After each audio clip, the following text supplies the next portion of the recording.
Hey guys, I want to go ahead and share something with you. Welcome to the channel. Hit subscribe, hit thumbs up. A lot of people that I've coached over the years, one issue that we constantly had was the issue of value versus price. So I'm a big believer in a couple things. Number one, I'm a big believer in never ever, under any circumstances, negotiate price. So a lot of you allow the customers to take control of your phone call because you don't have a script and you're just ad-libbing, and customers, they have a way of working around what you're saying and finding out what they want to find out and getting control of the call. And all of a sudden, you're no longer talking about their experience or how great your company is. Now you're in a tug of war about price. You guys are just back and forth about price, and the customers giving you other companies' prices. By the way, I didn't ask for it. I don't care. But the customer, all of a sudden, they're giving you the prices of your competitors, and now they're pretty much getting information, using it against you like you're at trial in a courtroom, forcing you to flex on your price. So essentially, what the customer is saying is, okay, I hear what you're saying about your price, but let me share with you what your competitor offered so that you can beat it. I, whenever we were moving and had trucks and had crews, I never, excuse me, I never ever negotiated on price. Never. We never negotiated on price. We never got into a back and forth. Here's what they offer. Here's how we can match. So there's a couple things I'll tell you. By the way, when your customer is talking to you about price, you've already lost control of the call flow. You've already lost control. The customer's in control because the bottom line is going to be, to the customer, it's always going to be price.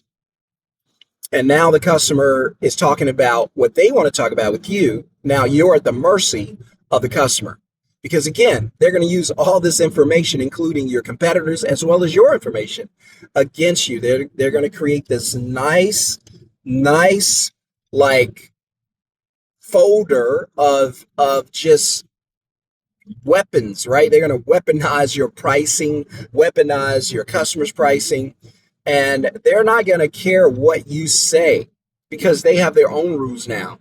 They know enough about you and about your competitors where they can switch the game in their favor. I've done it on other companies. You guys have probably had it done to you. And so one thing I found out is when the customer's talking about price, not only have you lost control, but you're probably going to end up working for way less than what you could have been working for. So number one, never, ever, in any circumstance, flex your price. Never flex your price, right? Do not flex your price. Even in the worst case scenarios where the customer could literally be like, hey, I only have X amount in the bank. Here's my bank account. I don't have a dollar more than that. Worst case scenario, and this is a worst case, all you have to do is just remove some things. Hey, listen, customer ABC, I do understand your situation. We would like to help you as much as we possibly can. However, it would be unfair to the companies that we provide five-star service to. It would be unfair to the customers that we typically provide a five-star service to allow you to have the same service at a discounted rate, right? And so now they're starting to understand, hey, that's not fair to ask for that, right? And then you would just say, hey, but here's what I can do. And then you'd offer them something else, right? You might say, we can provide the service if you provide your own truck. Or we could provide the service, one less crew member. Or we could provide the service, but you need to sign a waiver saying there's no wrapping, there's no, and you can get into all of that. It's up to you.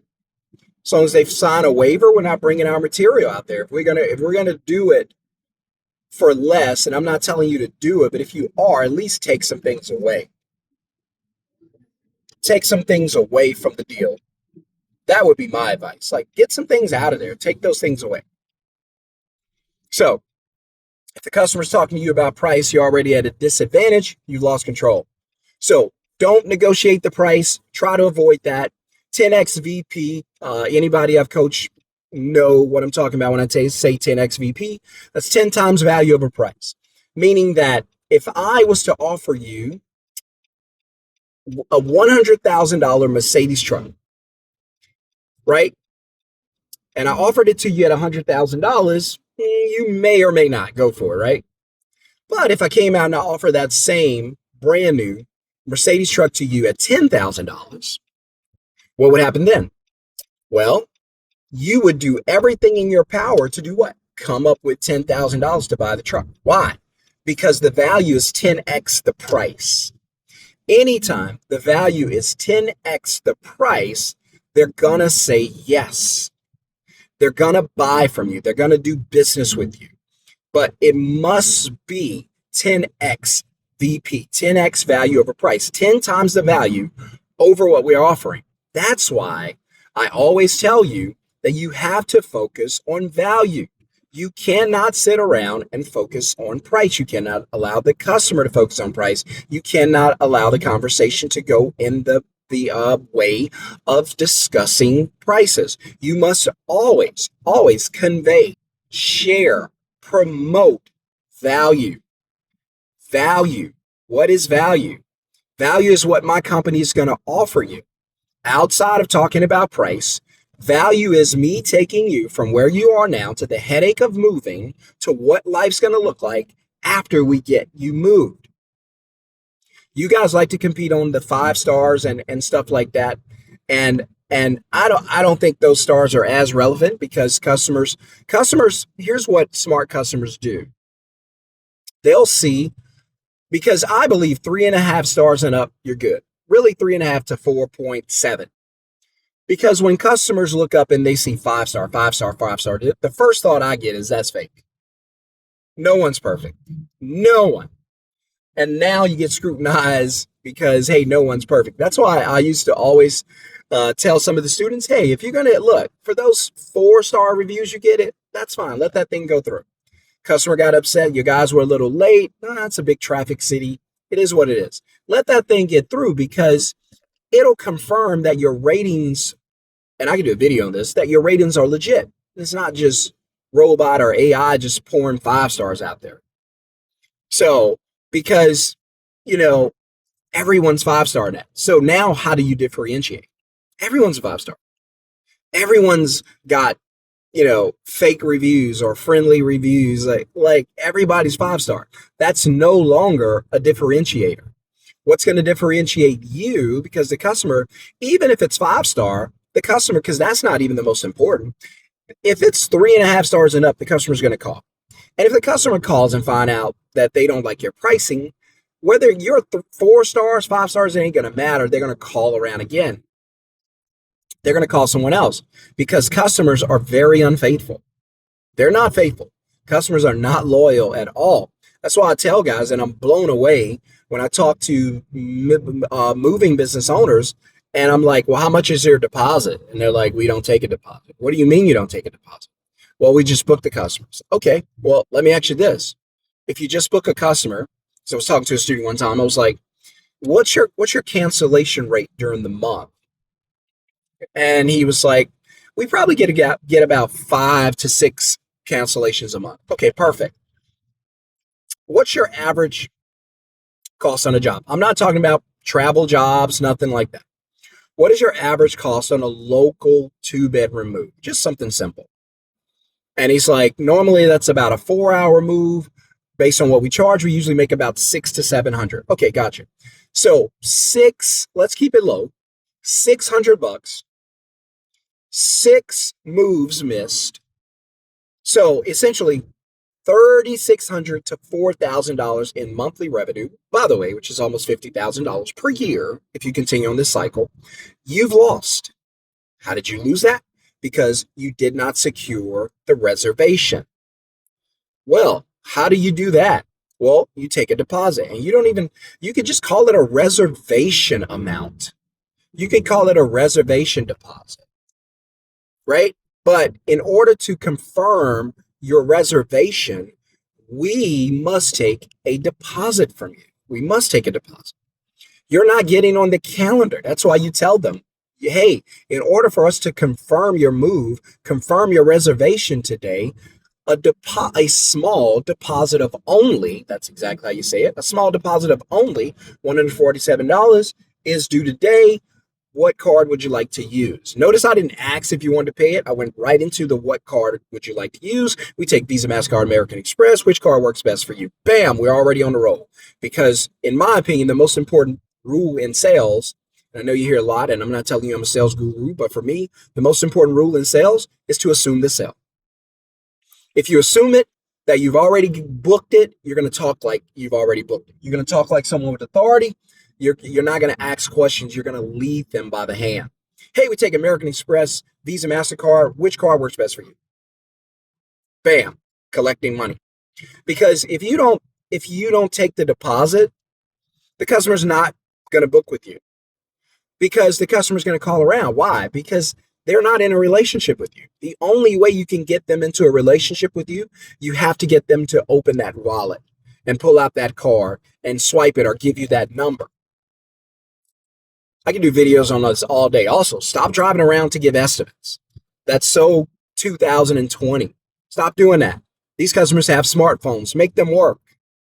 Once everything is booked, then go ahead and give me my estimate. I've gotten your money. You're not going anywhere. Go ahead and let's do the estimate.